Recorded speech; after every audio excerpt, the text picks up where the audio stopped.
dengan NIM 23631044 dan rekan saya. Halo, perkenalkan nama saya Novia Dulestari dengan NIM 23631053. Kami merupakan seorang mahasiswi Institut Agama Islam Negeri Curup, program studi perbankan syariah dari kelas 3C. Baiklah, kami akan memaparkan hasil artikel kami yang berjudul Pelanggaran Etika Bisnis terkait timbangan plastik 2 kg di Rejang Lebong. Nah, penelitian ini bertujuan untuk menganalisis pelanggaran tersebut berdasarkan nilai-nilai Islam serta mencari solusi untuk mendorong praktik bisnis yang lebih etis. Nah, alasan kami untuk membahas artikel tentang ini adalah karena aktivitas jual beli itu harus dilakukan dengan adil dan sesuai aturan dan juga menggunakan alat ukur yang tepat, yang mana Islam mengajarkan kita untuk kejujuran dan juga tanggung jawab dalam perdagangan. Nah, pelanggaran etika seperti penggunaan timbangan yang tidak akurat ini dapat merugikan konsumen dan juga mengurangi kepercayaan. Nah, kajian ini bertujuan untuk menganalisis pelanggaran dan juga mencari solusi-solusi yang sesuai dengan syariat Islam. Oke, baik. Teman-teman, kali ini saya akan menjelaskan mengenai landasan teori dari artikel kami ini. Nah, yang pertama adalah etika merupakan cabang filsafat yang membahas etika nilai moral mengenai tindakan baik dan buruk. Nah, bisnis juga merupakan aktivitas ekonomi jual beli yang mana produksi dan pemasaran dengan tujuan untuk memperoleh keuntungan. Nah, Islam sebagaimana agama yang dibawakan oleh Nabi Muhammad SAW sebagai agama yang suci dan menggunakan Al-Quran sebagai pedoman. Nah, etika bisnis Islam mengacu pada prinsip moral dalam berbisnis berdasarkan nilai-nilai Islam, dan timbangan menurut KBBI adalah alat ukur dalam perdagangan yang berasal dari kata imbang, yang berarti perbandingan. Nah, pelanggaran etika bisnis Islam terkait penggunaan timbangan plastik yang ketika pedagang tidak memenuhi prinsip kejujuran, keadilan, dan juga tanggung jawab.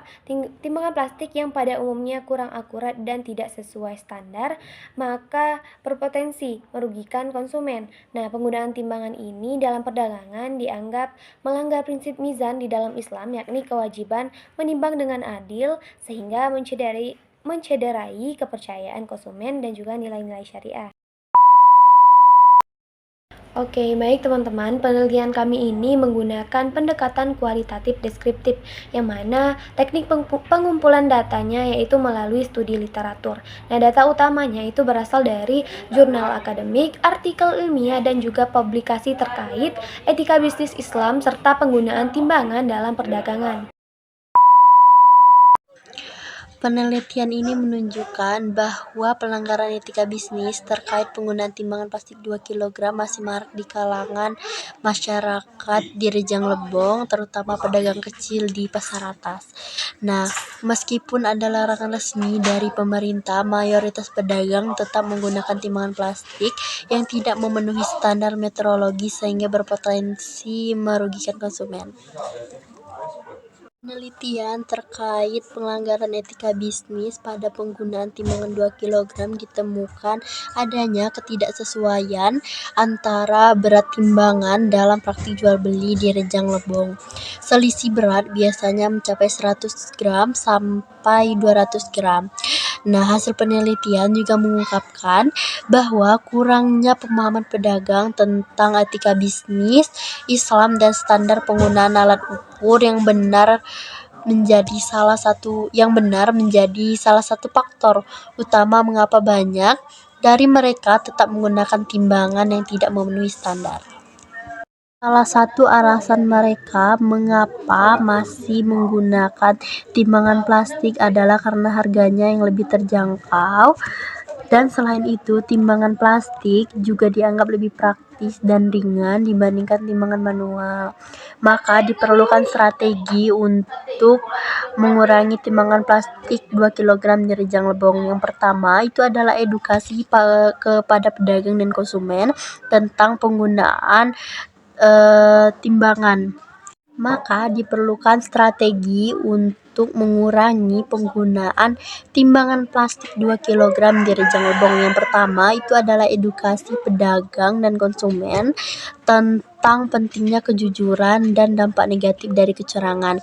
Yang kedua itu adalah pemerintah harus melakukan inspeksi rutin terhadap timbangan yang digunakan oleh pedagang. Yang ketiga itu adalah subsidi untuk pengadaan timbangan standar. Terus yang keempat itu adalah pemberdayaan konsumen melalui edukasi tentang cara memverifikasi timbangan, dan penyediaan sistem akan meningkatkan pengawasan masyarakat. Nah, pendekatan ini dapat mengurangi praktik curang di pasar tradisional dan menciptakan lingkungan pedagang yang adil dan terpercaya. Baik teman-teman, adapun kesimpulan dari artikel kami yaitu pelanggaran etika bisnis dalam penggunaan timbangan plastik 2 kg di Rejang Lebong dapat merugikan konsumen dan juga merusak kepercayaan terhadap pedagang. Nah, praktik ini bertentangan juga dengan prinsip keadilan dan juga kejujuran serta menciptakan ketidakadilan dalam perdagangan. Nah, adapun solusi yang diperlukan meliputi edukasi pedagang, pengawasan pemerintah, penyediaan timbangan standar dan juga pemberdayaan konsumen. Nah, dengan menerapkan prinsip al-adil wal insan ini serta komitmen bersama, lingkungan perdagangan yang adil dan berkelanjutan dapat tercipta, mendukung ekonomi lokal yang berintegritas. Demikian pemaparan hasil dari artikel kami, semoga bermanfaat. Terima kasih. Wassalamualaikum warahmatullahi wabarakatuh.